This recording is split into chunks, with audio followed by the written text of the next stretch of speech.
Well, here we are with the A1 ground control Nylatron bushings.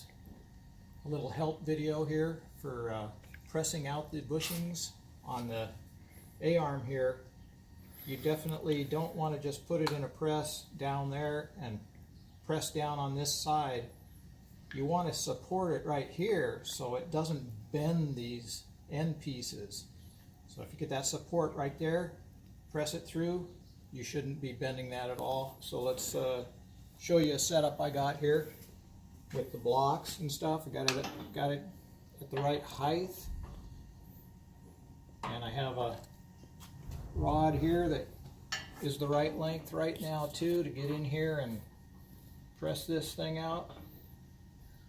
So, and as you can see, I'm supporting it right under here where it's not going to be bending the A-arm.